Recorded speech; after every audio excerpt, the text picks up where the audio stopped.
આજે હું તમને મેથી પાક બનાવીને બતાવી રહી છું. મિત્રો, જો તમે નવા રસોઈ બનાવતા હશો ને તો પણ મને ખાતરી છે કે તમે આ મેથી પાક એકદમ આસાનીથી બનાવી શકશો. તો મિત્રો, આ રેસીપી જોઈને ઘરે આજે જ ટ્રાય કરો અને ઘરના સભ્યોને તમે આ મેથી પાક બનાવવા માટે જોઈશે. અડધો કપ અધકચરા વાટેલા મેથીના દાણા. આ મેથીના દાણા તમે મિક્સરમાં ગ્રાઇન્ડ કરી શકો છો. 1 કપ ઘઉંનો કરકરો લોટ, 1 કપ અડદની દાળનો પણ કરકરો લોટ, 3/4 કપ સૂકું કોપરું આ રીતે ક્રશ કરી લેવાનું છે. અડધો કપ ખસખસને પણ આપણે વાટી લેવાની છે. 2 ટેબલસ્પૂન ગ્રાઇન્ડ કરેલા બદામ, 1/2 ટેબલસ્પૂન ગંઠોડા પાવડર, 1/2 ટેબલસ્પૂન સૂંઠ પાવડર, 2 કપ ગોળ. આ રીતે આપણે ગોળના પણ ટુકડા કરી લેવાના છે. 1/2 કપ ઘી અને ગાર્નિશ કરવા માટે બદામના ટુકડા. કડાઈમાં આપણે 2 થી 3 ટેબલસ્પૂન ઘી ગરમ કરવા માટે મૂકીશું. મિત્રો, મેથી પાક બનાવવા માટે મેં ઘરના શુદ્ધ ઘીનો ઉપયોગ કર્યો છે. ઘી ગરમ થયા બાદ 1 કપ ઘઉંનો કરકરો લોટ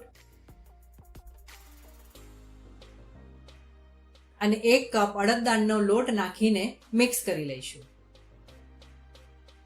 આ લોટને આપણે સારી રીતે શેકવાનો છે. મિત્રો, આ લોટ શેકાતા 10 થી 12 મિનિટનો સમય લાગશે.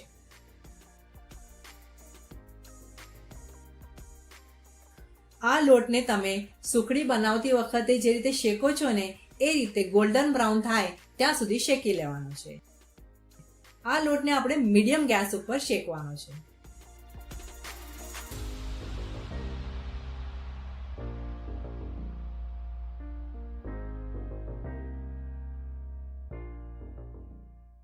મિત્રો, જરૂર લાગે તો તમે ફરીથી ઘી નાખી શકો છો. મિત્રો, તમે આવી કોઈ પણ વસ્તુ બનાવતા હોય ને તો સૌ પહેલા તમે થોડો ઘીનો ઉપયોગ ઓછો કરજો. પછી તમને જરૂર લાગે તો તમે ઘી એડ કરી શકો છો.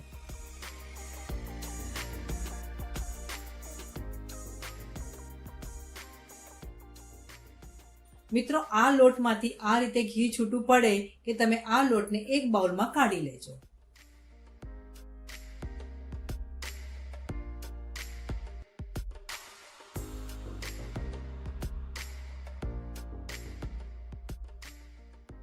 હવે એ જ કઢાઈમાં આપણે થોડું ઘી ગરમ કરવા માટે મૂકીશું. મિત્રો, અહીંયા મેં 2 થી 2.5 ટેબલસ્પૂન જેટલું ઘી લીધું છે.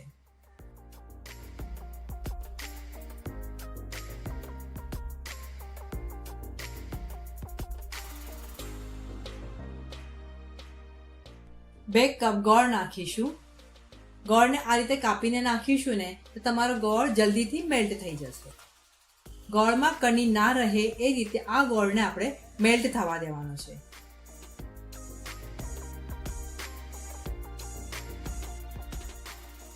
મિત્રો, આ ગોળને આપણે વધારે કડક નથી થવા દેવાનો.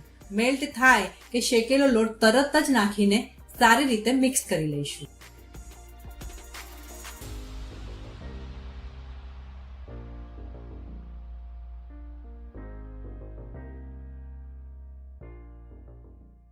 મિત્રો, મેથી પાક બનાવવાનો આમ તો ઘણો જ આસાન છે.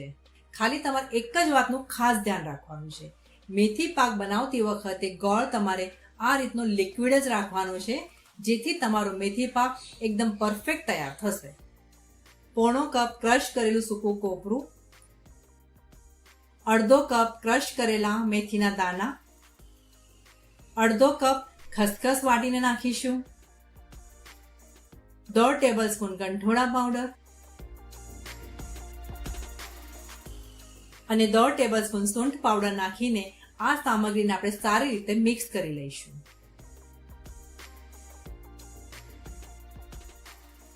મિત્રો, અહીંયા પણ આપણે ગેસની ફ્લેમ મીડિયમ રાખવાની.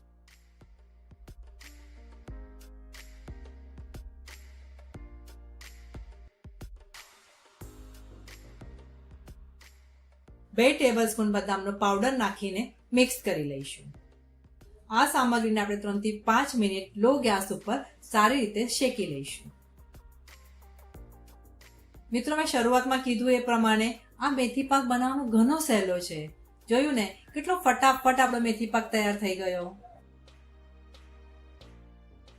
હવે એક મોલ્ડને આપણે આ રીતે ઘીથી ગ્રીસ કરી લઈશું. મિત્રો, આ મોલ્ડ ના હોય ને તમારી પાસે તો કોઈ પણ સ્ટીલના થાળીમાં પણ તમે આ મેથી પાક સેટ કરી શકો છો. તૈયાર કરેલા આ મિશ્રણને આપણે મોલ્ડમાં નાખી દઈશું. મેથી પાકને આ રીતે આપણે ઇવન કરી લઈશું.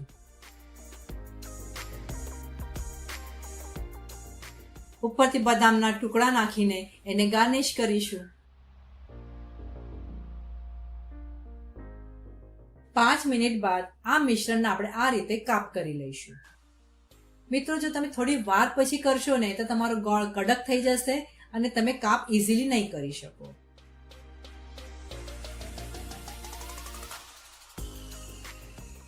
આ મેથી પાકને આપણે બહાર 1 કલાક માટે સેટ થવા દઈશું.